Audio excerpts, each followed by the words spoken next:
Bonsoir mes chers amis, et nous voilà pour, moi j'ai pas envie de dire un nouveau cours, mais une nouvelle aventure, puisque un vrai shiur de Torah, c'est une aventure pour vous, mais une aventure aussi pour moi, parce que même si la différence est que moi j'ai déjà essayé de récolter quelques éléments, mais il est vrai que on commence, mais je ne sais pas comment on va après mettre bout à bout tous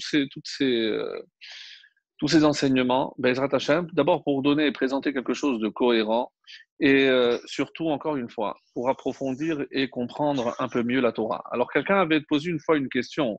Comment se fait-il que ce même texte, ce qu'on appelle nous la Parashat HaShavua, comment se fait-il que depuis le Gan, ils en parlent, et à 90 ans, même quelqu'un qui a consacré toute sa vie à étudier la Torah, ben, il continue à approfondir.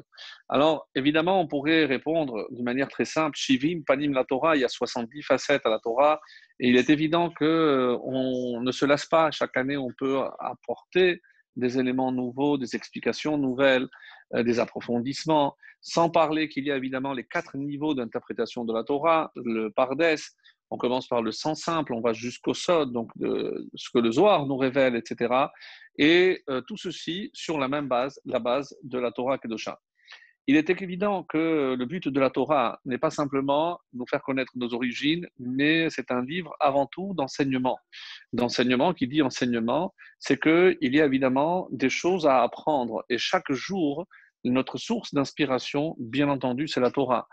Tout ce que l'on dira par la suite dans la Torah orale, et comme je l'avais souvent fait remarquer, dans tous les traités de Talmud, on commence toujours par la daf bet. La première page, quand vous ouvrez n'importe quel traité de Talmud, la Torah orale, eh ben, on commence par daf bet. C'est curieux, pourquoi il n'y a pas de page 1 comme en Air France, il n'y a pas la rangée 13. Bon, ben, les Havdi, Ben Kodesh Lechol, c'est parce que je l'ai constaté, ça m'a fait sourire quand je l'ai remarqué. Bref, pourquoi la DAF bête? Parce qu'il est évident que ce n'est qu'un complément du Aleph, qui est évidemment la Torah écrite.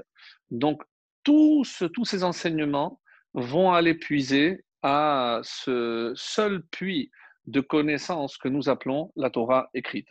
Et c'est comme cela donc qu'on arrive ce soir à cette semaine en général à une paracha extrêmement difficile. Difficile, vous allez voir tout de suite pourquoi. Nous sommes confrontés donc à cette fuite de Yaakov face à cette volonté de son frère Esav, après lui avoir usurpé et aussi bien la Bechora, le droit d'aînesse, que la Belacha, que la bénédiction. Et donc, il s'est enfui parce qu'il avait entendu que son frère cherchait à le tuer. Et donc, sous les recommandations de son père et de sa mère, il va aller chez la famille de sa maman, c'est-à-dire le frère de Rivka, qui n'est autre, on le connaît, d'autre que Lavan. Lavan, et c'est curieux parce qu'on va voir dans le texte, on nous dit Ben Nahor. Mais Nahor, c'est pas son père, mais son grand-père. Nahor, qui était un des 3 frères, rappelez-vous, Abraham, Haran et Nahor. Nahor a eu Milka et Reuma, et de Milka, un des enfants de Milka sera justement Bethuel, et Bethuel a eu 2 enfants. Un, nous le connaissons depuis la semaine dernière, c'est Rivka, et le fameux frère Lavan. Alors, nous savons qu'il ne fallait surtout pas rester en terre de Canaan pour ne pas prendre le risque d'épouser une des filles de Canaan. On avait vu que pour Yitzhak et Rivka, c'était quelque chose de très grave. Et même lorsque Esav l'a su, il a épousé quelqu'un de sa famille, une femme de Nevayot, comme c'était la fin de notre paracha. Alors maintenant, Vayetse Yaakov mi Be'er Shava. Donc ici, n'oublions pas qu'il quitte la terre d'Israël vers Chutzlaretz. Il quitte la terre d'Israël et il se dirige vers la terre de Haran, Haran où habite Lavan. Mais il y a un saut de 14 ans. Alors, pour savoir où il a séjourné pendant ces 14 ans, je vous invite à voir le Baal HaTurim, qui, comme d'habitude, a des petites perles. Et dès le premier verset de la Torah, il va déjà nous annoncer tout ce qui s'est passé entre la fin de la paracha de la semaine dernière et le début de cette paracha, puisqu'il y a une absence de 14 ans. Alors, il nous dit comme ça, Vayetze Yaakov mi Be'er Shava. Et d'abord, pourquoi Sofet Tevot, Yaakov mi Be'er Shava, Sofet Tevot, Rever. Rever, chez Nitman Bebet Ever. Où est-il allé pour se cacher? Nitman, c'est littéralement se cacher chez Ever. Ever et la fameuse yeshiva de Shem et Ever. Et le fait qu'on parle toujours de Nitman, c'est parce que quelque chose qui n'était pas connu. Donc il se cachait, ce qui carrément on dit qu'il était sous terre. Donc il y a des midrashim assez étonnants. Et Mi Be'er Shava, Rachet Tevot, c'est, si je prends Mi Be'er Shava, même Eshin, c'est Shem. Shem, Rachet Tevot Shem. Chez Gam Nitman Bebet Shem. Donc on a les deux noms qui sont cachés dans ce premier verset, Shem et Ever. Et Vayeler Bobayom, donc ce jour-là, en sortant de Beershava, il est Vayeler, le jour même, il est arrivé à Haran, et c'est ce que Rashi essaie d'expliquer, ce qu'on appelle Kfitsat Aderer.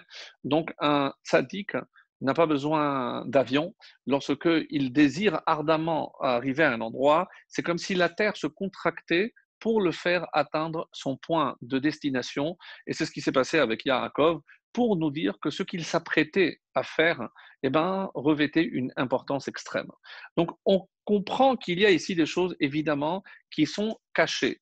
Et pour donner un petit peu le plan de ce soir, sachez que il restera, et peut-être que chaque année, on sera confronté à la même question, comment expliquer que Yaakov Avinu a épousé deux sœurs?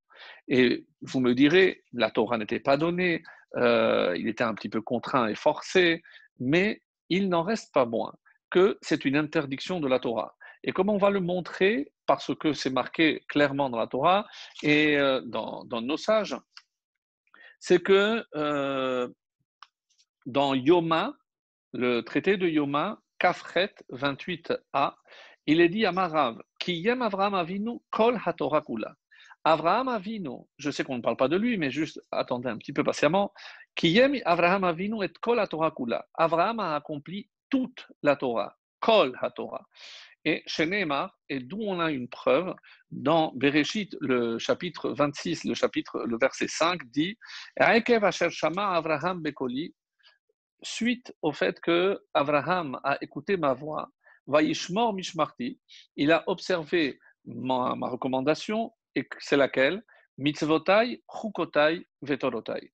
Donc, toutes mes mitzvot, tous mes chukim et tous mes mishpatim. Donc, Abraham, tellement que la Gemara poursuit en disant Amarav ve'itema Ravashi, certains disent que c'est Ravashi à qui on doit cet enseignement, qui yem Abraham afilu eruve tafshilim.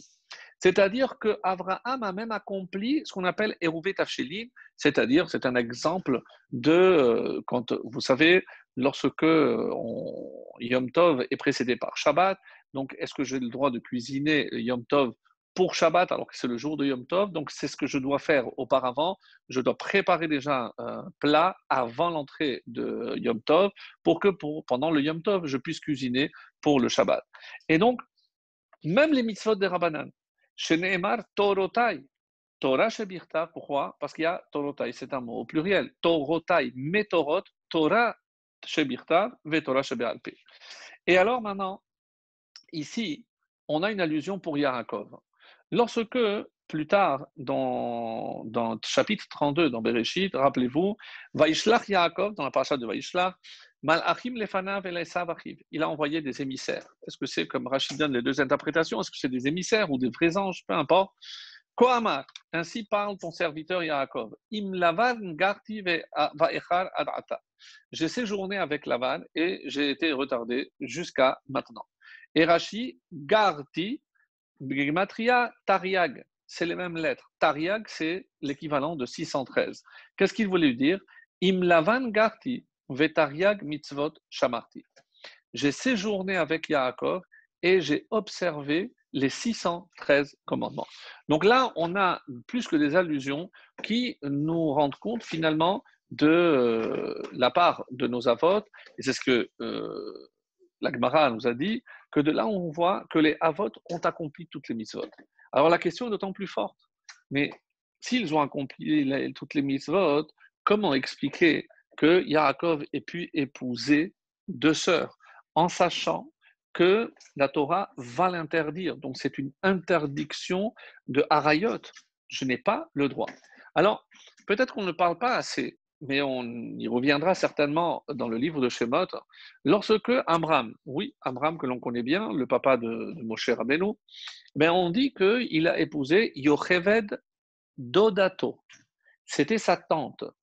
Et on sait très bien que dans la Torah, il est aussi, on ne va pas parler de ce cas-là, mais parce qu'on se focalise généralement sur ce que Yaakov a fait, mais on oublie que Abraham a aussi épousé sa tante. Donc on peut épouser la nièce, comme Mordechai par exemple, mais Abraham a épousé sa tante, la sœur de son père ou de sa mère, et c'est ce qui est formellement interdit par la Torah, parce que épouser la sœur de son frère, c'est comme dévoiler la nudité de son propre père, c'est comme ça que dit le verset. Donc, Mordechai, lui, a épousé la fille de son frère, Bat Dodato, donc c'est une nièce. Pour ça, il n'y a aucun problème. Alors, comment expliquer? Bon, j'ai dit que pour l'instant, le cas de Amram, on va le laisser de côté, mais comment expliquer que Yaakov Avinu, eh ben, il ait pu épouser deux sœurs. Et on a beau dire, on va trouver, je vais évidemment essayer d'apporter quelques éclaircissements parce que cela s'impose. Mais encore une fois, on va rester un petit peu sur notre fin. Je vous annonce tout de suite la couleur parce que et j'y ai passé du temps, j'ai assez regardé un petit peu à droite et à gauche tout ce qui est dit sur ce sujet parce que vous imaginez que ça a, c'est le cas de le dire, défrayé la chronique. Il n'y a pas un seul commentateur qui ne se soit pas penché sur cette question. Et le plus connu, c'est une réponse certainement que vous avez déjà entendue. Je pense l'avoir moi-même rapporté les années précédentes sur ce sujet-là. C'est l'opinion du Ramban. Ramban Nachmanide a une vision très originale et qui répond, on va dire, d'une manière assez satisfaisante à cette question concernant Yaakov Avinu et comment a-t-il pu épouser deux sœurs. Je vais également apporter une autre réponse très originale cette fois-ci, qui est attribuée au Rabbi de Loavitch, et je vais vous la lire parce que elle est extrêmement intéressante encore une fois, et pas du tout, il n'est pas allé chercher dans le Sod, pas du tout. Et en dernier recours, on va essayer de voir un peu avec le Harizal et le Zohar ce qu'ils ont à nous dire. Et je tiens tout de suite à avertir que on n'a pas le niveau de comprendre en profondeur tout ce que le Zohar a à nous révéler sur ce passage-là, mais je vais donner quelques indications, encore une fois, on va dire quelques têtes de chapitre pour essayer de satisfaire un petit peu notre curiosité. Mais vous comprenez qu'il ne s'agit pas simplement de cela, parce que on ne peut pas imaginer que notre patriarche Yaakov, sur lequel on a dit Mitato Shlema, s'il y avait véritablement quelque chose à reprocher, comment imaginer que les enfants de cette union-là, interdite par la Torah, eh bien, aient formé le clan Israël, les 12 tribus, Shifteka, les 12 tribus d'Hachem, les 12 tribus, le clan Israël. Donc c'est inimaginable. S'il y avait un reproche à faire, évidemment qu'on aurait invalidé la souche de Yaakov, mais on dit que sa souche et sa couche étaient parfaites, étaient témima, donc encore une fois, sans aucun défaut. Alors, je vais vous lire la réponse que propose le Ramban Nachmanide sur le verset 26-5. Adat Shehaya Avraham Mekayem et Torah. Comme j'ai apporté la preuve que Abraham, lui, accomplissait toute la Torah, Yesh Lishol, parce que, se basant sur le fait qu'Abraham a accompli la Torah, on peut déduire qu'il a transmis évidemment ses enseignements à ses enfants et à ses petits-enfants. Sinon, qu'aurait fait Yaakov pendant 14 ans dans les yeshivas de Shem Ever? Donc, c'est évident qu'il a appris toute la Torah. Même si on dit qu'Abraham l'a eu par Ruach HaKodesh, donc il a atteint le niveau de la connaissance de la Torah par Ruach HaKodesh. En tout cas, Yaakov a appris chez Shem Ever, il connaissait tous les commandements de la Torah. Alors il dit Yesh Lishol. Il y a lieu de se poser la question Nasa Yaakov Achayot. Comment imaginer que Yaakov ait pu épouser deux sœurs? Un interdit clair dans la Torah. Et la réponse aussi simple que consiste à dire oui, mais c'était avant le don de la Torah. Oui, mais de, on ne peut pas dire une chose et son contraire. Si on dit qu'ils ont accompli toute la Torah, je ne peux pas commencer à dire oui, sauf ça, parce que ça, du coup, on ne pouvait pas, ou ça, c'est impossible. Donc, soit j'admets qu'ils ont accompli toute la Torah, alors la question est évidemment très, très, très épineuse. Alors, il dit, la réponse de Ramban.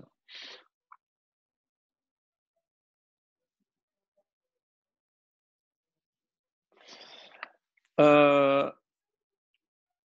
c'est rapporté dans le texte qui dit la chose suivante. Vayagel Yaakov, non, pardon, Hanira Elai. Il propose cette réponse. Ce qu'il me semble, chez l'Amad Avraham Avinu Kol HaTorah Beruach HaKodesh. C'est ce qu'on vient de dire, c'est qu'il a tout appris par Ruach HaKodesh. Aval Shmirato Haïta Ba'aretz Bilvad. Donc, mais l'observance des commandements, elle n'a eu lieu que dans la terre d'Israël. Donc, tout ce qu'il a fait en dehors, avant d'arriver en Israël, lorsque Dieu lui a ordonné, enjoint l'ordre de venir s'installer, l'Echlecha et l'Artsecha, et l'Eretz Asher Eka, la terre que je te montrerai. Donc, Veyaakov, Bechutz Haaretz, Nasa Ha'achayot. Donc, de ce principe que Abraham n'a accompli la Torah que dans la terre d'Israël, Ramban déduit que l'obligation d'accomplir les 613 commandements n'a lieu, n'a cours que sur la terre d'Israël. Quand il a épousé les deux sœurs, c'était en dehors d'Israël.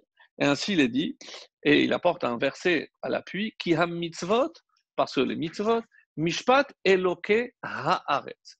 C'est le mishpat, c'est le jugement, l'enseignement, eloke haaretz, du Dieu de la terre. Et ici, évidemment, Ramban veut donner à ce terme haaretz, pas ici-bas sur terre, mais la terre haaretz avec l'article défini.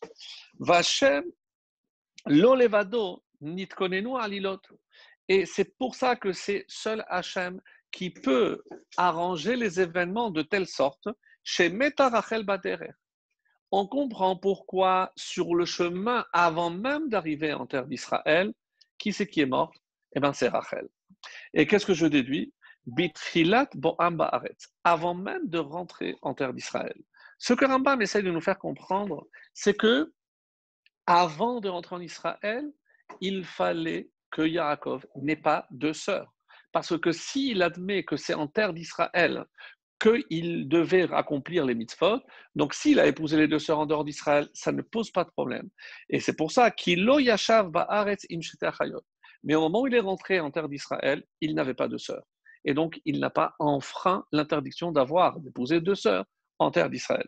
Vehi aitazo shenis ashnia.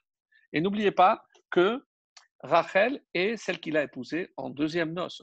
Alors, vous pouvez évidemment, on va essayer de comprendre et de démêler un petit peu aussi les nœuds qui sont faits dans cette histoire, parce que c'est vrai, quand il ouvre les yeux, il va boker hinehi Léa. Il ouvre les yeux, il se rend compte que c'est Léa. Alors, comment se fait-il que pendant la nuit, il ne s'est pas perçu de cette tromperie de la part de Rachel, de la part de Léa, de la part de Lavan, qui finalement lui a remis Léa à la place de Rachel? Comment il ne s'est pas rendu compte alors qu'ils avaient convenu évidemment de certains signes, parce que Rachel, connaissant son père, savait qu'il essaierait de le tromper en lui donnant la sœur qui était l'aînée avant la petite. Donc, tous ces détails, c'est bien vrai. Mais finalement, celle qui était sa première épouse, c'est Léa. Donc, qui il a épousé et à quel moment il a transgressé l'interdiction d'épouser deux sœurs, c'est au moment où il a épousé Rachel. C'est l'explication de Ramban, selon laquelle c'est pour ça que c'est Rachel qui devait mourir. Parce que la première femme, c'est Beheter. Et je crois même qu'il va le dire. Kilo yashav ba'aretz, vehi aita zo shenis ashnia be'isur ha'arba. Donc, c'est justement en transgressant le fait d'épouser deux sœurs, c'est au moment où il a épousé Rachel. Donc, c'est Rachel qui va payer. Et en rentrant en Israël, il fallait que Rachel meure. Alors, ça, c'est la vision, encore une fois, du Ramban. Ramban qui, encore une fois, connaît aussi le Sod, connaît tous les secrets de la Torah, c'était un grand connaisseur du niveau profond de la Torah. Mais ici, donc, il accorde une importance extrême au fait que sur la terre d'Israël, il fallait accomplir les mitzvot. C'est ce qui d'ailleurs fait dire que pourquoi Moshe Rabbeinu va prier 515 prières pour rentrer en Israël, c'est pas comme on l'a souvent entendu, parce qu'il y avait des mitzvot qui étaient Tlouyot Baaretz, qui dépendaient de la terre d'Israël. Alors, il s'est dit, si je ne rentre pas, je ne pourrai jamais les accomplir. Mais un autre avis dit non, parce que les vrais mitzvot ne sont accomplis que sur la terre d'Israël. Ah, et tout ce qu'on fait en dehors d'Israël, c'est, d'après le dire de ses maîtres, c'est justement que de l'entraînement. On s'entraîne en dehors d'Israël pour le moment, ce moment arrivera, qu'on vienne en Israël, et là, on sera confronté. Donc ça, c'est la réalité. La réalité, c'est ici. La véritable épreuve, c'est de continuer à faire les mitzvot ici, comme si ici, c'était plus difficile. Ici, en Israël, tout est évidemment plus difficile, et c'est la raison pour laquelle la finalité, évidemment, c'est de les faire ici. Donc, ça, c'est pour mettre un terme à cette explication. Mais, parce qu'il y a forcément un mais, comment on va concilier l'explication de Ramban avec ce que nous venons de lire dans Rashi, que im lavan garti vetariag mitzvot shamarti. Et j'ai observé les 613 commandements. Non, parce qu'il est en train de dire clairement que c'est chez Lavan qu'il a accompli, qu'il a observé les 613. Mais d'après toi, Ramban, ça ne marche pas. Parce que quand est-ce qu'il a accompli les 613 mitzvot? C'est en Israël. Donc chez Lavan, im Lavan garti, vetariag mitzvot shamarti, je ne peux pas le dire. Donc on peut résoudre cette question en disant, il n'est pas d'accord avec Rachid. Il y a une opinion qui pense ça, mais lui, il ne sera pas d'accord avec Rachid. Alors c'est vrai que ça reste difficile. Et vous m'accorderez évidemment ce constat, cette constatation du fait qu'elle n'est pas assez satisfaisante. Alors, je ne suis pas en train de dire que j'ai des réponses plus satisfaisantes avant d'arriver à la réponse du rabbi, mais il y a un petit détail sur lequel je voudrais revenir. On dit que Yaakov était d'une grande pudeur, ainsi que Rachel et Léa. Donc, comment, après avoir passé toute la nuit, il ne s'est pas rendu compte de la supercherie? Alors, c'est difficile. Alors, soit j'admets, comme certains midrashim vont dire, que les deux sœurs avaient la même voix. À ce moment-là, est-ce que c'est toi, Rachel? Il lui a dit oui, et lui a donné le code. D'après certains, c'était quoi le code? Chana, les initiales de Chala, Nida et Hadlakat Nerot. Donc, les trois piliers de la femme juive, du foyer juif. Donc, un autre midrash, un peu plus osé, nous dira que pour ne pas que Yaakov puisse confondre les A, dans le sens de se rendre compte de la supercherie, elle se serait cachée sous le lit nuptial pour permettre à sa sœur de ne pas être humiliée au moment où il allait lui demander les codes. Eh ben, c'est elle qui a répondu à la place de sa sœur. Alors n'oublions pas que ce sont des sœurs jumelles.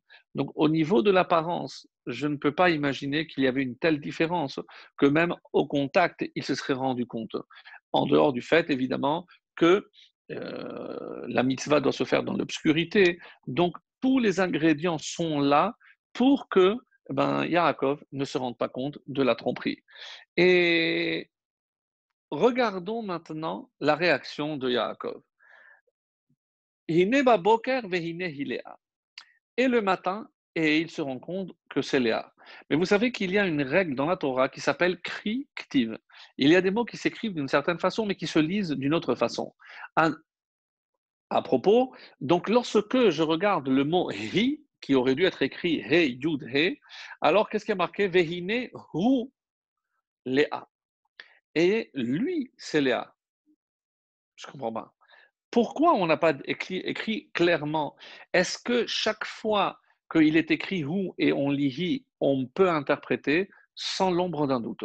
C'est certain que si la Torah voulait nous faire passer des messages, c'est à travers des anomalies scriptuaires, donc au niveau de l'écriture, de la graphie, etc. Donc c'est sûr qu'il y a des messages. Quel est le message ici? Écoute, Yaakov, tu as voulu prendre le rôle de Esav. Tu as endossé, tu t'es mis dans la peau littéralement de Esav. Et comme tout le monde le savait, parce que même sans Internet, mais c'est certain qu'il y avait une communication, c'est le frère et la sœur, donc tout ce qui se passait chez l'un était connu chez l'autre. Lorsqu'elle a accouché des jumeaux, eh ben chez Lavan, on a eu aussi des jumelles. Et donc, qu'est-ce qu'on s'est dit? La grande pour le grand et la petite pour le petit. Donc, il y avait, c'est comme ça que Rachid a expliqué comment se faisait-il que Léa avait les yeux larmoyants, racotte, donc terne. Donc, mais c'est la seule description qui nous est faite de Léa. Alors, on s'imagine qu'elle était certainement un peu plus laide que sa sœur, ce qui est faux, parce que c'était des vraies jumelles. Ceci dit, donc, il y avait déjà comme un arrangement, on va dire, concernant les mariages futurs de ces deux parents. Et maintenant que tu as pris le rôle de Esav, donc tu dois aussi prendre la femme qui était destinée à Esav, c'est-à-dire Léa. Donc, Veine baboker vehine hu. Maintenant, il se rend compte que lui, Léa, c'est lui qui est destiné à Léa. Donc, il n'y a pas de supercherie. Et dans les mots de Lavan, c'est clair.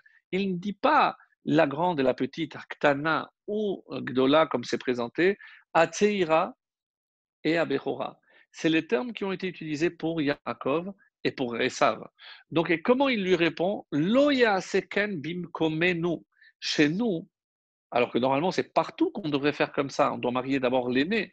Donc, mais chez nous, on ne fait pas ce que toi, tu as fait, Yaakov, de prendre la place de ton grand frère et t'octroyer en quelque sorte le droit de naissance au détriment de ton grand frère. Ça, chez nous, ça ne se fait pas. Donc, nous, on fait ce qu'il y a à faire. Donc, tu voler la place de Esav, alors tu dois prendre la Bechora. Quelle est la réaction maintenant de Yaakov? Il s'énerve contre qui?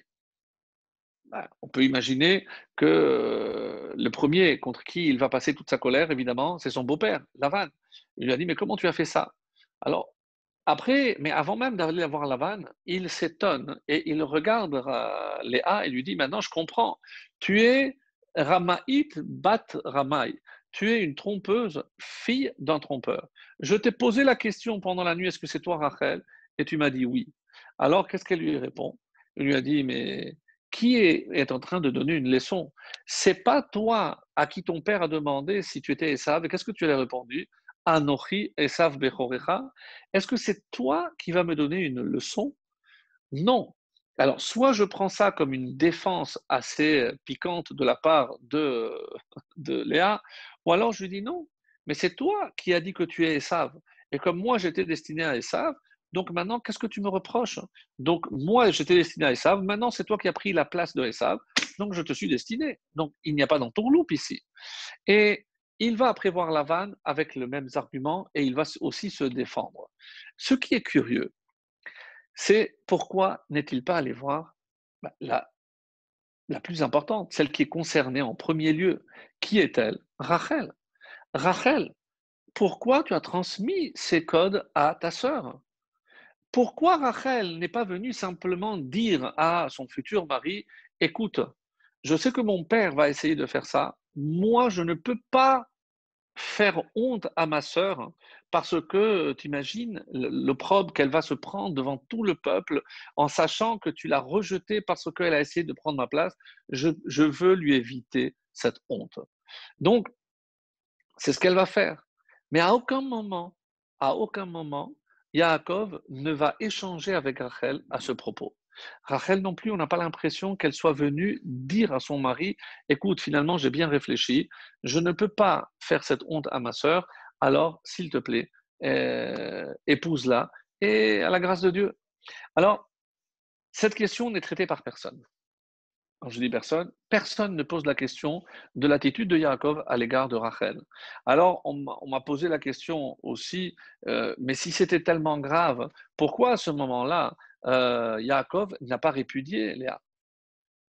C'est pas la femme. Vous imaginez, à part ça, il y a des questions halachiques extrêmement complexes, parce qu'un homme ne doit pas aller avec une femme en pensant à une autre. Alors, on va s'arranger en disant non, c'est pas exactement ce qui se passait, parce que lui, il pensait pas à une autre. Il pensait que vraiment cette femme, c'est pas qu'il est avec une et il pense à l'autre, mais lui, il pensait depuis le début que c'était que Rachel. Donc, il n'y a pas ce qu'on appelle les Béné Moura. Donc, il y a parmi les 9 femmes, les 9 relations interdites, donc il y a le fait d'échanger, de penser à une autre femme lorsqu'on est avec une autre. Et donc, lorsque Yaakov se rend compte, pourquoi, encore une fois, il n'a pas répudié Léa? Ben écoute, moi je suis désolé, je ne voulais pas de toi. Donc il n'avait qu'à la divorcer et à épouser, parce qu'il voulait épouser l'autre sœur. Donc, et c'est une question aussi très difficile que personne ne pose. Alors, est-ce que parce que la notion même de divorce n'était pas connue? Certainement que oui. On va voir dans la Torah, donc c'est sûr qu'il connaissait, oui. Mais n'oublions pas qu'un homme pouvait avoir deux ou plusieurs femmes. La polygamie était permise dans la Torah, est toujours permise d'après certains. Mais pour pouvoir répudier une femme, il faut une raison valable. Qu'est-ce qu'il pouvait reprocher à Léa? de D'avoir accepté une place alors qu'elle ne lui revenait pas. Mais vous imaginez, après avoir pleuré et pleuré parce qu'elle ne voulait pas épouser quand elle s'est renseignée et avait appris ce que était devenu Esav, elle ne le voulait pas. Donc, comme si elle avait vu la réalisation de ses prières. Maintenant, elle a un tzaddik.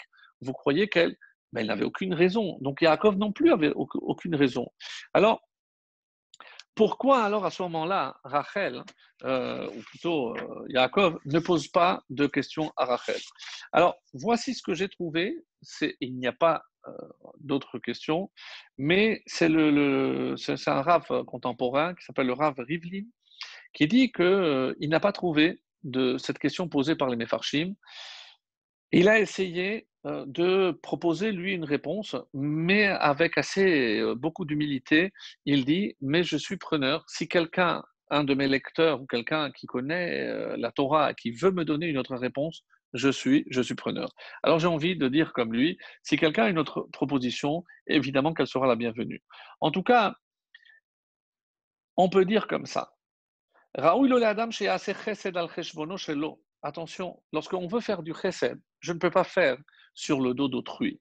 Velo al cheshbon zulato, velo lishol klal et reshuto. Donc ici, Rachel, elle veut faire du chesed à sa femme.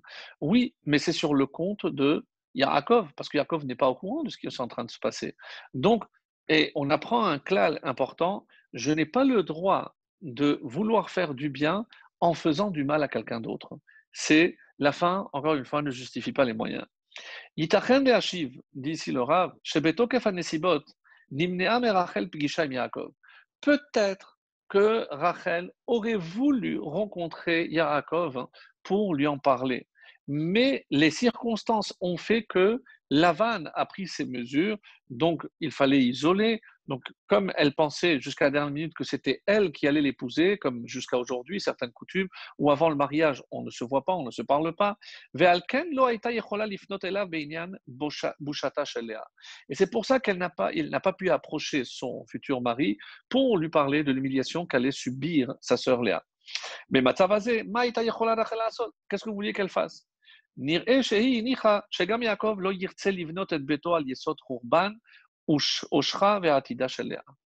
Donc, elle a supposé que lui non plus n'aurait pas voulu construire sa maison sur la base de la destruction du bonheur de Léa. Omnam on rotse berachel, mais néanmoins, il préfère toujours Rachel. Aval que Shivadal Yaakov, Atkama et Itbayesh Léa. Mais si il était conscient de la honte qu'allait subir Léa quand elle allait être introduite chez lui, Ulai Be'al Kocha Manicha Rachel Sheu Yaskim Lichnos Kodem et Léa.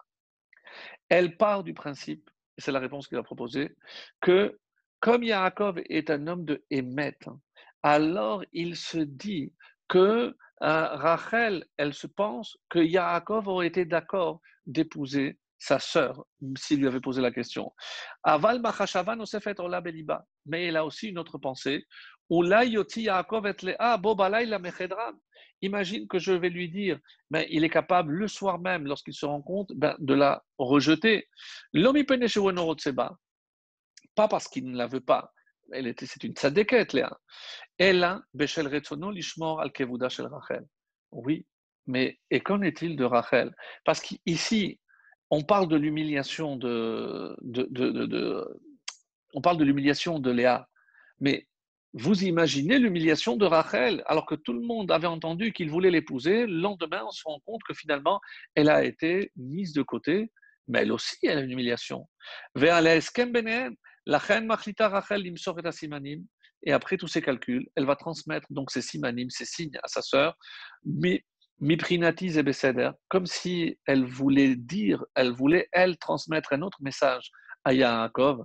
Sache que pour moi, c'est bon, tu peux épouser ma sœur. Je suis d'accord de renoncer, je suis d'accord à, même si je dois subir une humiliation, mais je préfère que ce soit pas ma sœur qui subit cette humiliation. Je renonce à mon honneur, je renonce à ma volonté de vivre avec toi, et ceci afin d'empêcher cette humiliation, la honte de ma sœur. Maintenant que tu sais, maintenant c'est à toi de décider. C'est toi qui prends ta décision. Les Perouche Zenir et Rachel, elle supposait qu'il n'allait se rendre compte qu'une fois le mariage consommé. Une fois que Léa serait déjà définitivement son épouse, et peut-être qu'elle pensait qu'il allait se rendre compte au début que c'était Léa, et peut-être en sachant, il allait aussi vouloir épouser parce qu'il aurait compris le message transmis par Rachel. Et on ne peut pas reprocher à Rachel d'avoir imposé à Yaakov d'un mariage dont il ne voulait pas. Donc, voilà ce que je trouvais vraiment comme un point de vue intéressant. Mais encore une fois, ça ne suffira pas pour satisfaire notre soif de comprendre ce qu'il en est. Alors, maintenant, on va voir, comme le Midrash Tanchuma Yashan dit, Kevan she'amad baboker ra'a vehine hilea. Le matin, il s'est rendu compte que c'était Léa. Amar bata Rabbai, lama rimit oti. Pourquoi tu m'as trompé? C'est ce que j'ai dit tout à l'heure verbalement. Alors il lui a répondu, Velama ata rimita atavicha. Et pourquoi tu as trompé toi, ton propre père? Keshesha'al ha'ata zebeni amartalo anochi esav bechorecha. Donc c'est pas encore une fois une réponse cinglante de la part de Léa, mais au contraire pour qu'il prenne conscience que maintenant c'est Hiné Rou, maintenant c'est lui qui est destiné à Léa. Et donc, il n'a rien à dire. Et maintenant, on va enfin arriver à l'écouter Sichot du Rabbi de Lubavitch, le Chelekhe. Et voici, je vais vous lire parce que je trouve que d'abord, c'est très original, que ça répond, mais c'est avant d'entamer, dans la deuxième partie, ce que le Harizal et le Zohar aura à nous révéler. Alors, voici ce que propose le Rabbi Lubavitch. Alors, j'ai vu également que le Rav Friedman, Pinchas Friedman, a rapporté aussi cette réponse. Alors, je ne sais pas si c'est en général une réponse qui est véhiculée par la Chassidoute ou que le Rav Friedman, qui est plus contemporain, s'est inspiré du Rabbi. Je ne sais pas dans quel ordre ça s'est passé, mais en tout cas, moi, j'ai trouvé cette réponse chez le Rabbi Lubavitch. Et il dit, le fait que les patriarches aient accepté sur eux-mêmes les kayem et kol Torah, le fait qu'ils aient accepté d'accomplir les mitzvot, c'est une chumra. Qu'est-ce que c'est une chumra? C'est une mesure supplémentaire que je prends sur moi, mais qui ne relève pas de l'obligation. Vetosefet hidur, c'est un hidur. Quand je dis une hidur mitzvah, c'est l'embellissement. Donc bientôt, on va célébrer, on va tous allumer des Chanoukiyot, Ezrat Hashem, et apporter un peu plus de lumière dans ce monde assez obscur. Et donc il y a ce qu'on appelle le hidur mitzvah. Le hidur mitzvah, c'est ne pas se contenter d'allumer une bougie chaque soir, mais d'aller en augmentant. Le hidur mitzvah, c'est de prendre une menorah qui soit faite d'un matériau noble. Donc celui qui peut se payer une menorah en argent, c'est encore mieux, c'est une hidur mitzvah. Et celui qui ne peut pas, de toutes les façons, mais c'est ça la notion de hidur mitzvah. Évidemment, si je le fais avec un matériau moins noble, la mitzvah est accomplie, mais il manquera cette notion de hidur. Très bien. שלכן זה נחשב להם כזכות מיוחדת, כמו שנאמר, העקב אשר שמע אברהם בקולי, comme on a vu par rapport à Abraham, c'est un mérite. Mais à quoi ça nous fait penser? Metsuvé VOC, Veshe Eno Metsuvé VOC. C'est quelqu'un qui n'est pas soumis à cette obligation, mais qui le fait. C'est sûr qu'il a une récompense, c'est sûr qu'il a un mérite, mais il n'est pas tenu par l'obligation. Alors, Bemeile, Mouvan Shekasher Achumra Azo Amda Bestira le Mitzvah Gemura. Alors, imaginons maintenant que je suis confronté, j'ai la possibilité de faire ce qu'on appelle une khumra, donc quelque chose que j'ai pris sur moi, mais qui n'est pas une obligation, et en même temps, je suis confronté à une obligation. Tout le monde sera d'accord que l'obligation passe avant l'embellissement ou ce qui ne relève pas de la mitzvah. Alors, il va de soi que face à une obligation qui s'impose, je ne peux pas la relayer au deuxième degré devant quelque chose qui ne relève pas d'obligation. Tout le monde comprend ça. Je ne pourrai jamais dire que l'embellissement d'une action passe avant une obligation chiyuv gamo, une vraie obligation. Pardon. Veine ben hazehiruyot shehayu mekubalot al haumot haïta chova he'amida bedibur. Alors, il y a ici une obligation qui relève de ce qu'on peut appeler les mitzvot de Ben Noach. Vous savez que dans les mitzvot de Ben Noach, qui sont au nombre de 7, parmi le fait de ne pas tuer, de ne pas voler, de ne pas commettre des incestes, ne pas faire de la avodazara et ne pas manger Ever Minachai, établir des jugements, croire en Dieu. Donc, c'est les 7 connus. Quand je vois ne pas voler, c'est ne pas voler dans tous les sens du terme. C'est pas uniquement, mais c'est voler aussi la confiance de l'autre. C'est-à-dire que si jamais j'ai fait une promesse à quelqu'un, eh ben, je dois tenir cette promesse.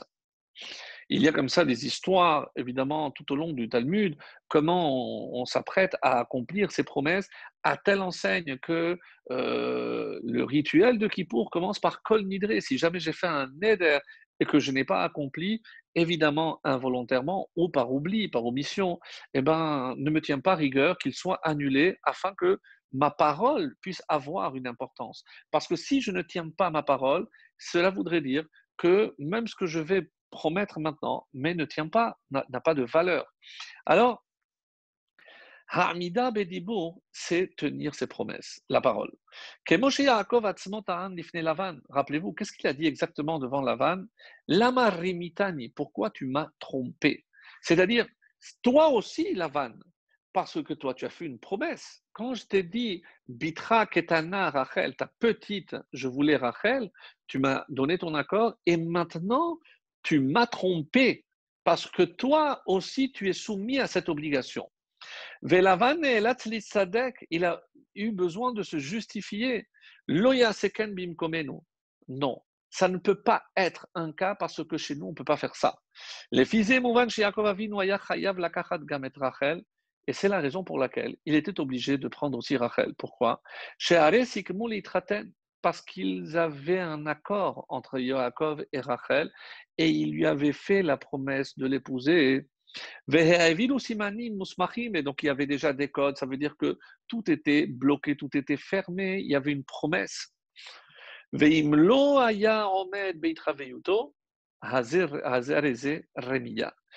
s'il ne l'avait pas fait, c'est une tromperie, certains vont dire c'est même une transgression.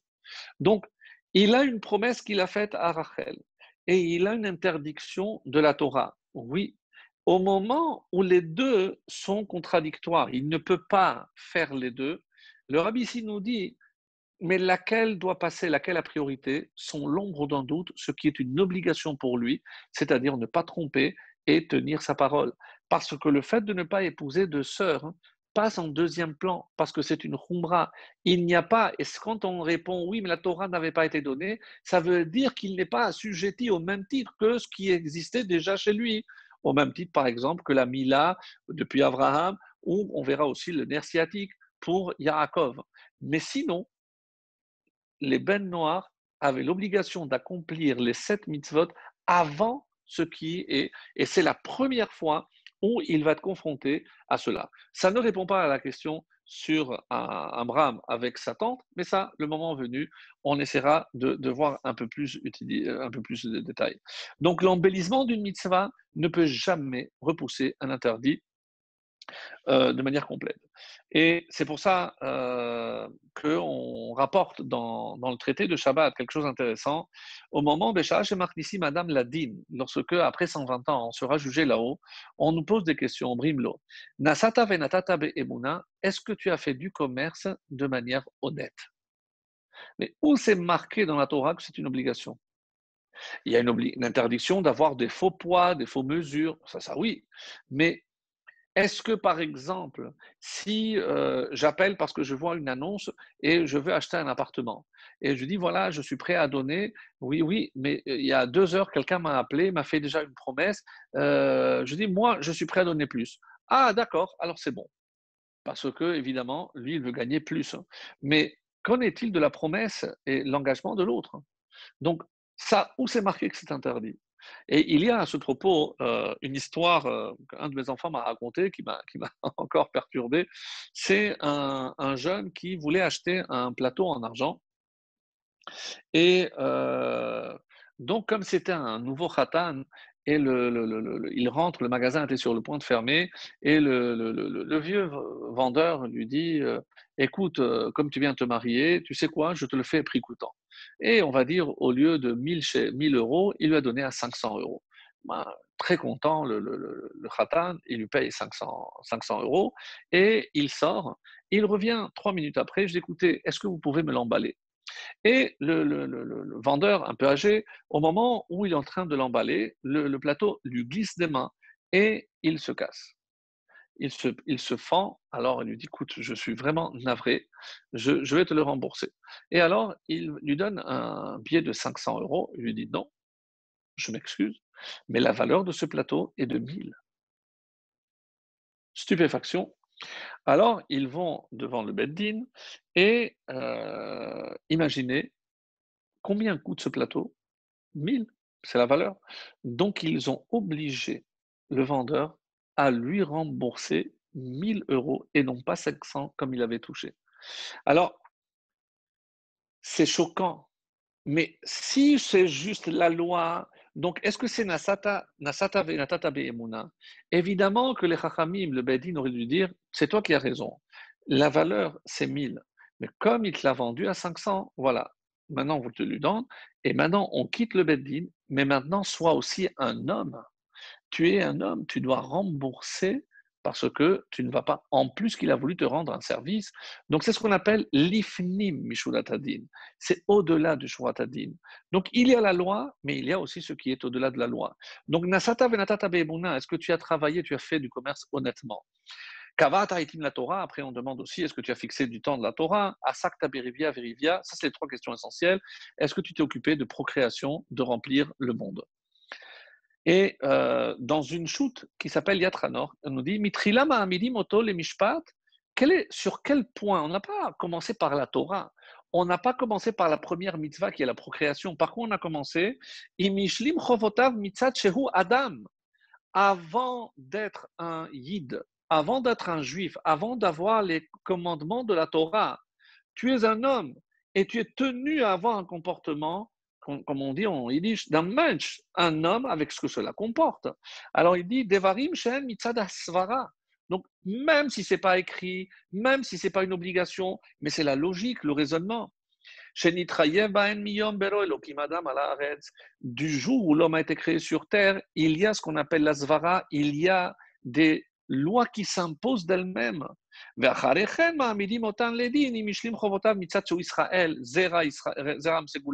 D'abord, on le traite en tant que Adam.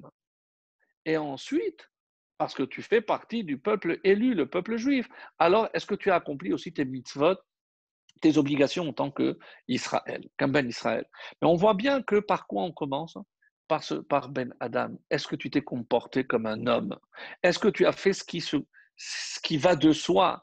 Parce qu'on va voir dans la Torah, à aucun moment on parle des midot. Oui, vous allez me dire, il y a les livres de Moussa, il y a Pirkei Avot. Oui, mais où c'est marqué dans la Torah qu'il ne faut pas se mettre en colère? Ou il y a marqué dans la Torah qu'il faut être Anav. Dans la Torah, on ne parle pas, ce n'est pas une obligation, ça ne fait pas partie des 613 commandements. Mais comment c'est possible? Tout le monde sait l'importance de de ne pas se mettre en colère, le fait d'être humble, etc. Il n'y a qu'à suivre un petit peu les leçons de Shlomo Ameler dans Michelet. Donc cela va de soi, oui, mais parce que ça fait partie inhérente de la nature que Dieu, le Créateur, attend de sa créature. Donc, on n'a pas besoin de la rendre une obligation. Alors, c'est ce qu'il dit ici. Donc, forcément, ici, il y a un bug. Parce que, alors, apparemment, tout est clair, c'est magnifique, oui, mais il va rester quand même, et c'est pour ça que je suis obligé d'aller à la dernière explication, parce que regardez, alors, il est nickel, il est irréprochable, Yaakov a fait ce qu'il avait à faire, très bien, mais il y a cette Gemara dans Psachim, on avait déjà parlé, il me semble, 119b, Hachem a prévu un grand repas avec tous les tzadikim. Beyom sheyigmol chasdo les shel Yitzhak. Lorsque il devra apporter toute sa bienveillance aux descendants de Yitzhak.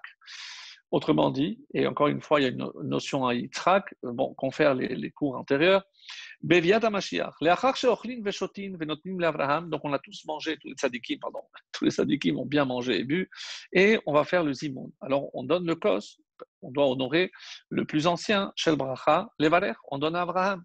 Qu'est-ce qu'il dit? Eni mevarer, moi je ne peux pas bénir. Chez Atzamimeni Ishmael, parce que de moi est sorti Ishmael. Et regardez ce que Ishmael a fait à ma descendance. Alors, Omer le Yitzhak, Tol Varer. Alors tiens, prends-toi Yitzhak et fais la bracha. Omer lahen, Eni mevarer, chez Atzamimeni Esav. De moi est sorti Esav, je ne peux pas. Omer le Yaakov, Tol Varer. Et ouvrez grand des oreilles. Tiens, Yaakov, toi, tu as eu tous les enfants parfaits, les 12 tribus, toi prends et fais la bracha. Eni mevarer, je ne peux pas bénir. 3. Shenasati shete achayot bechayehem she'atida Torah leosran alay. La Gemara dit clairement qu'est-ce qu'il a à se reprocher. J'ai épousé deux sœurs de leur vivant chez Atida Torah leosran alay, que la Torah va m'interdire. Comment je peux, moi, porter ce verre? Évidemment, la fin, vous la connaissez. On arrive à David et lui, il dit Lina elevarer, moi, il me sied de bénir, comme c'est marqué Kos Yeshuotessa, un Kos de Bracha, je vais lever de la rédemption, Ubshem Hashem Ekra. Et donc, et dans le Yalkut Shimoni aussi, que Shenimkar Yosef, Haya Yaakov Bochir Mit Abel.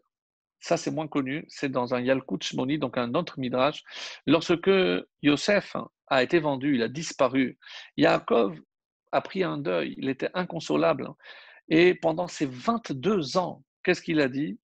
Oili, malheur à moi, Shema nitrayavti, shenasati, shete achayot.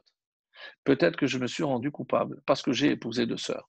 C'est-à-dire, d'un côté, je suis en train de construire des réponses, et de l'autre côté, je suis en train de les détruire. Je suis désolé, mais c'est-à-dire que quand on voit El Agmara, les Midrashim, c'est comme un fardeau que Yaakov supporte et il porte, mais il n'arrive pas à s'en défaire.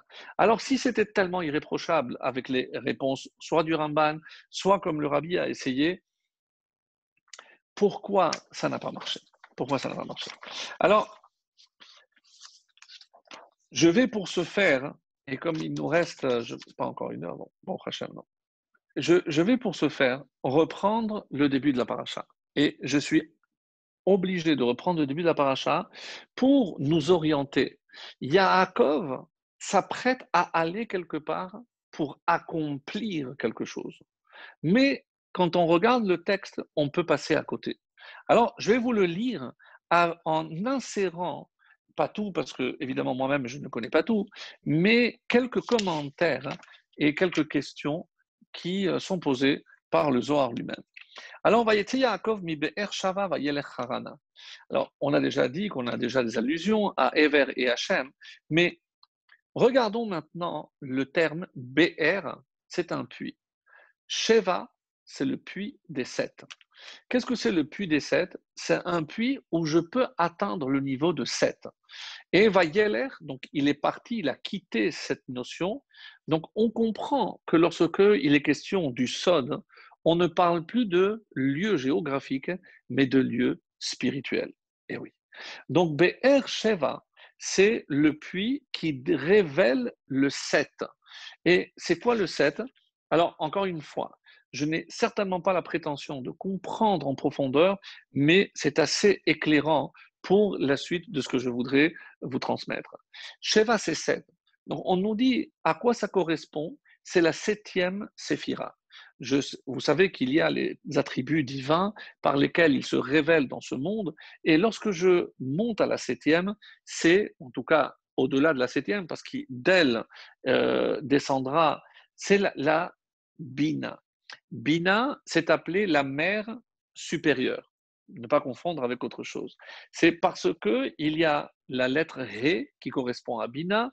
Ensuite, qu'est-ce qu'il y a? Il y a les 6 autres attributs qui sont la bonté, la rigueur, jusqu'à Yesod, donc il y en a 6. Et il y a la dernière séphira, le dernier attribut qui est Malchut, qui est la royauté. Donc, la différence entre Malchut, qui est He, le deuxième He, le He c'est le féminin. Donc le féminin, c'est ce qui reçoit. Et le Vav, c'est le masculin, c'est ce qui donne. Donc je peux dire que de Bina, de la mer d'en haut, qu'est-ce qu'il va y avoir? 6. 6 masculins et He et un féminin. À quoi ça vous fait penser? Léa, bien sûr. Léa, qui est Alma de Itkassia, c'est celle qui est cachée, celle qui correspond à la mer d'en haut et non pas à la mer d'en bas. La mer d'en haut, donc, qui va donner au final 6 garçons et une fille, qui est Dina. Donc, c'est assez impressionnant lorsqu'on regarde comme ça et on se dit que sans aucun doute, il y a ici des choses extraordinaires. Et où est-ce qu'il va? Va yeler Harana, et il va vers Haran. Alors, qu'est-ce que ça veut dire Haran? Comme l'explique le Zohar, c'est Haron. Haron, c'est la colère. Haron af shel olam. Autrement dit, c'est l'endroit le plus dépravé. Il est allé du niveau le plus élevé qui soit au niveau le plus bas. Comment s'appelle ce niveau le plus bas? En hébreu et dans la littérature du Zohar, c'est la klipa. C'est tout ce qui empêche d'atteindre le fruit. Alors, il peut y avoir une kippa dans la kedusha, c'est la peau qui protège le fruit, mais il y a aussi la klippa qui empêche d'accéder au fruit. Alors, qu'est-ce qu'il est dit? Regardez, alors que nous venons de dire que de qui était descendant Lavan, on dit qu'il était de Bethuel. Mais Bethuel, donc de Milka et de Nahor. Et Nahor, nous font remarquer, la Torah dit Lavan ben Nahor. Pourquoi Nahor? Parce que Nahor, c'est les mêmes lettres que Haron. C'est-à-dire que là-bas, il y avait la colère divine. Et pourquoi Dieu est-il en colère dans cet endroit? Parce que c'est un endroit, vous l'avez compris, où la clipa est la plus forte. Et quelle est la clipa qui s'oppose à Hachem? C'est celle de la Avodazara. Alors, on va voir par la suite, et c'est déjà pour comprendre, Vaivga Bamakom. Le mot Makom sera utilisé à 6 reprises. Donc, ce n'est pas anodin. Donc, c'est un endroit particulier. Que révèle cet endroit? On sait très bien, c'est là où il y a eu la Hakeda. Et il va dormir à cet endroit. Comme le Midrash nous dit qu'il n'avait pas dormi pendant des années. D'accord. Mais il a pris Me'avne Hamakom. Il a pris la pierre.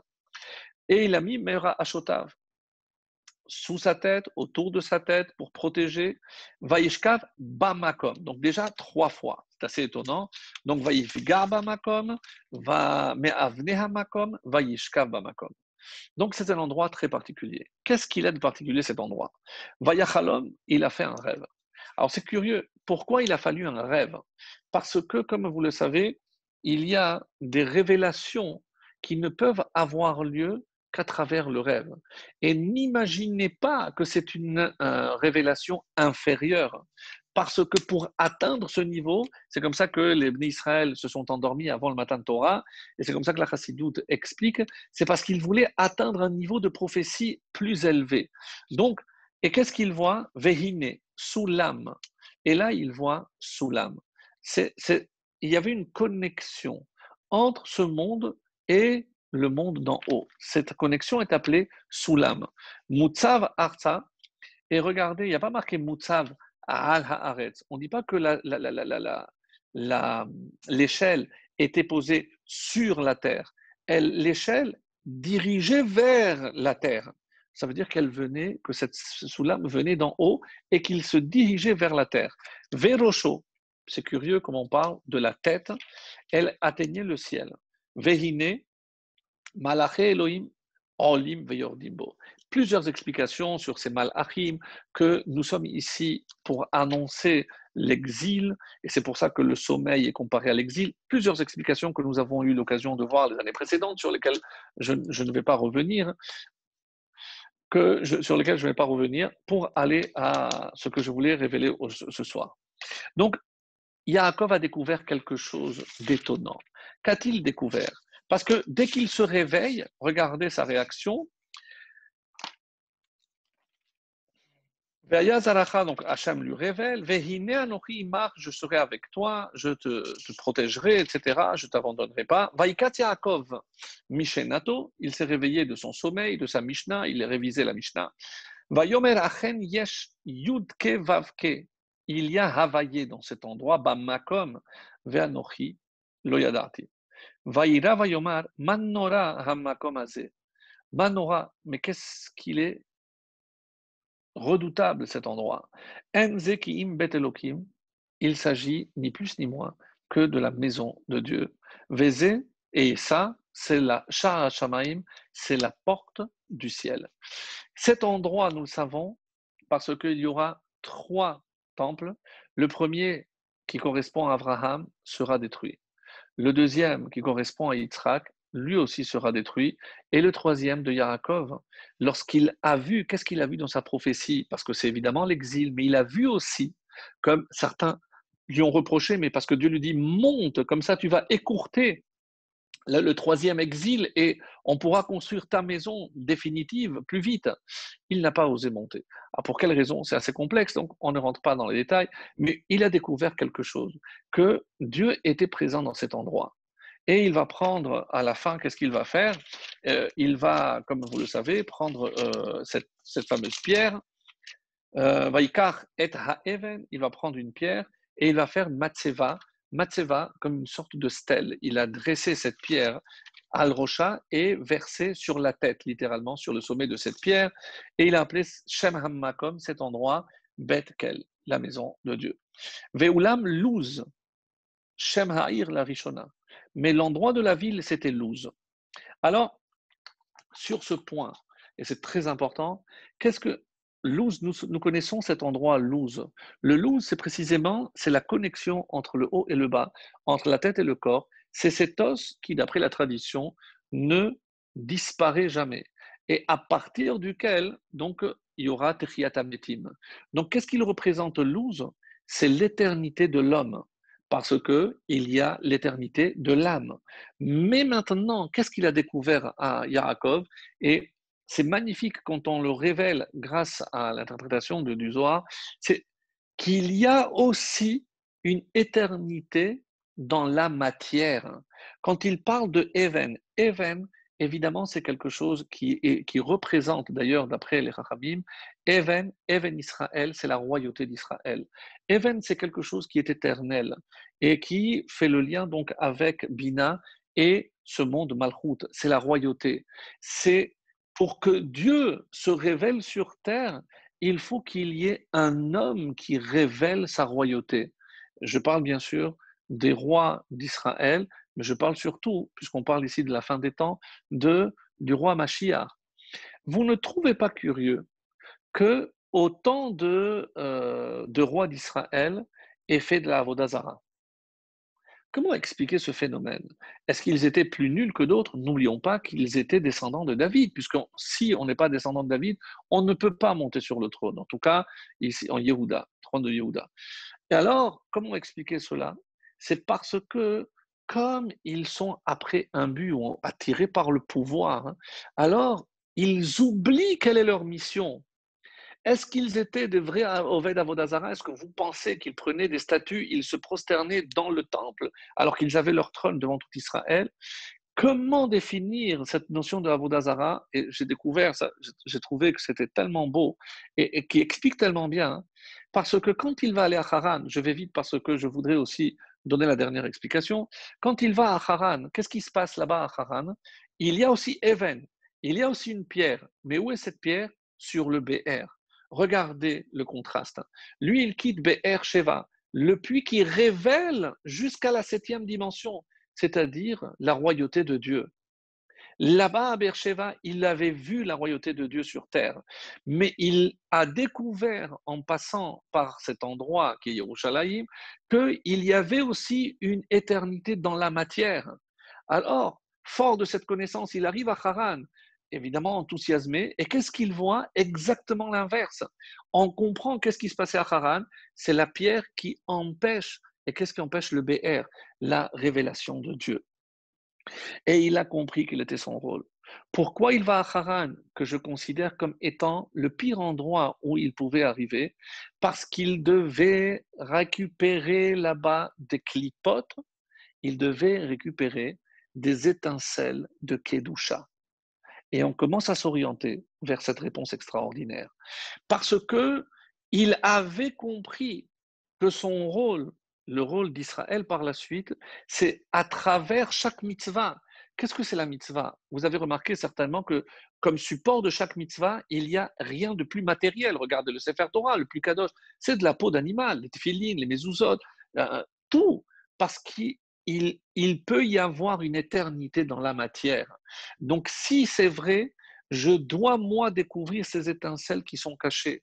À travers chaque mitzvah qu'un juif accomplit, il révèle un peu plus de lumière divine dans le monde. C'est pour ça que c'est tellement grave de transgresser, parce que c'est comme si je recouvrais le puits d'une pierre. Et qu'est-ce que je suis en train de faire? C'est la définition que donne le Zohar de la Avoda Zara. C'est empêcher la lumière divine de se révéler sur cette terre. Après, sous quelle forme? Il y a plusieurs formes. Mais Yaakov a compris que si ses pas l'ont dirigé vers Haran, et quand il a vu cette pierre, il s'est dit, c'est sûr qu'ici, il y a quelque chose, il y a une lumière. Dès qu'il voit Rachel, qu'est-ce qu'il fait? Il enlève la pierre. Vous pensez que c'est un hasard? Non, il a compris que il est venu ici pour révéler, pour retirer ces étincelles de Kedusha, de sainteté. Et ça passait par quoi? Par la récupération de ces différentes femmes. Autrement dit, d'après l'explication que nous donne ici le Zohar, et c'est ça, je comprends pourquoi, quand il va les voir, qu'est-ce qu'il dit? Il va leur dire, mais aïn atem. Pas une question, c'est une affirmation. Vous venez du néant, parce que vous êtes à côté de votre mission sur terre. Mais aïn atem, vous venez du néant. Alors, aïdatem et Lavan, est-ce que parce que vous êtes trop proche de Lavan, parce que Lavan ben Nahor, et c'est pour ça qu'ils étaient séparés, Lavan, et on sait très bien qu'il va tout faire pour empêcher de se révéler. Alors pourquoi est-il allé chez lui?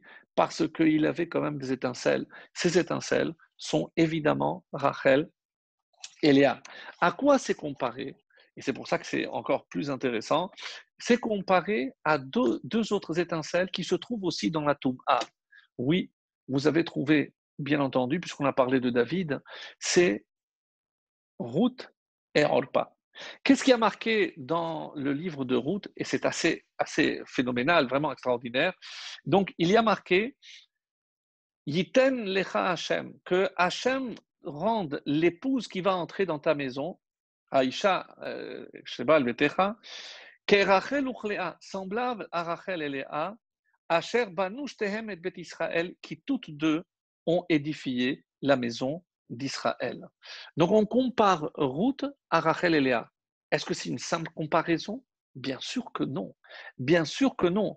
Il y a ici Pourquoi ils sont allés, Boaz, pardon, Elimelech, pourquoi il est allé récupérer maintenant que ces deux, Marlon et Kilion, qui mourront, mais ils vont retirer là-bas aussi deux perles précieuses qui sont Léa, bon, pardon, le Gilgoul de Léa et de Rachel, qui ne sont autres que Ruth pour Rachel et Orpa pour Léa.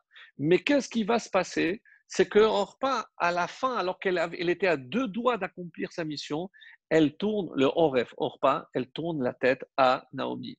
Et là, donc, c'est Ruth qui doit maintenant endosser Kerachel ou Léa.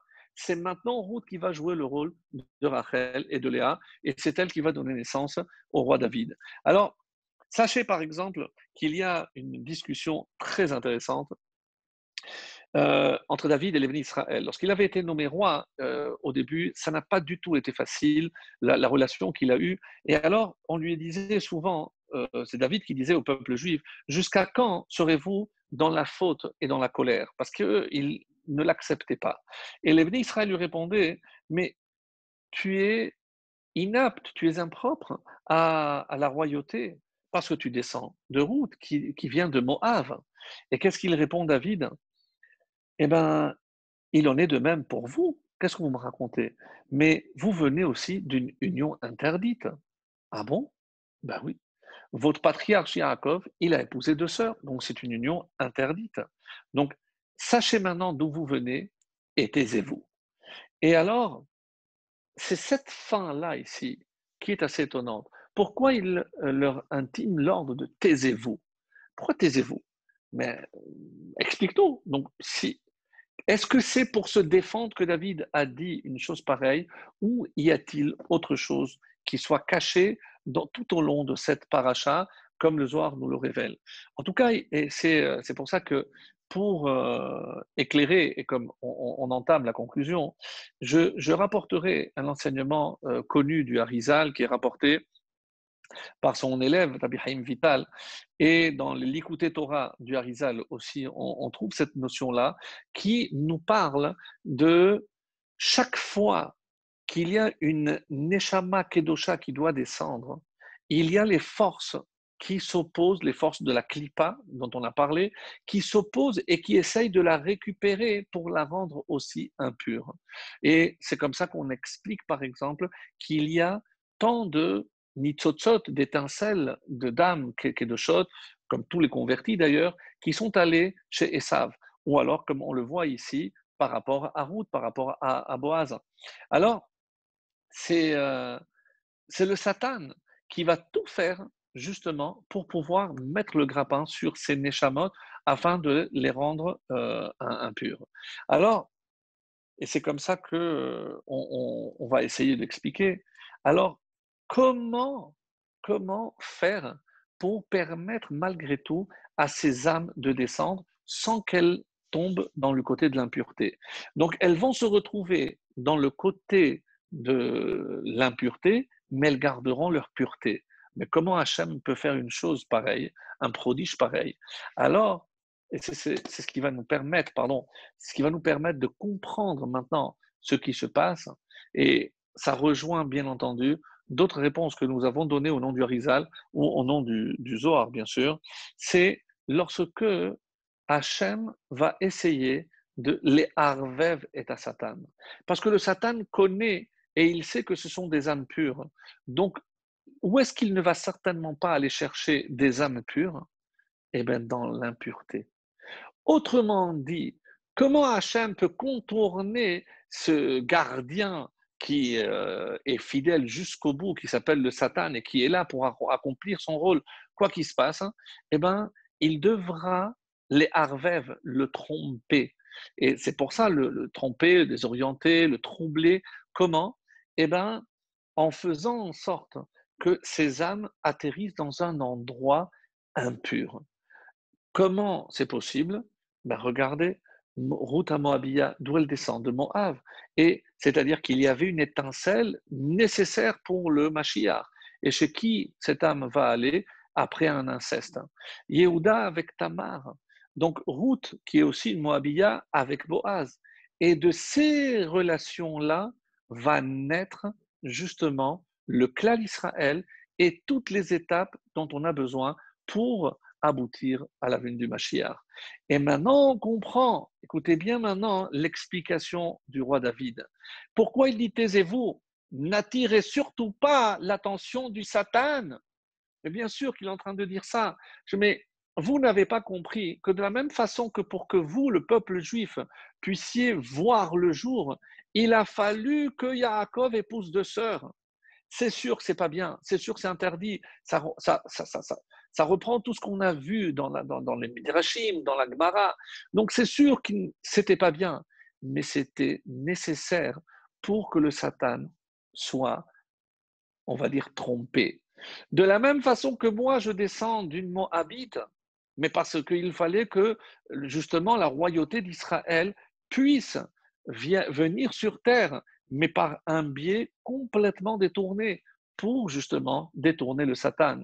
Donc, il n'est pas en train de se défendre, David Ameller. Et c'est pour ça que la fin, sachez d'où vous venez et taisez-vous. Taisez-vous. Pourquoi taisez-vous? Mais précisément parce que il ne faut surtout pas attirer l'attention du Satan. Tout ce que Hachem a mis en place, c'est pour détourner le Satan. Donc, nous sommes en train de dire que d'après cette explication, Yaakov n'avait pas le choix. Parce que si c'est vrai pour un homme, David, regardez dans quelles conditions il va naître, regardez pour Ruth, regardez, alors à plus forte raison pour les 12 tribus d'Israël, où le Satan allait évidemment. Alors qu'est-ce qu'il a dû faire? Aller dans l'endroit le plus impur. Haran, on a dit, là où il y a le Haron, là il y a la Avodazara. Et qu'est-ce qu'il a fait?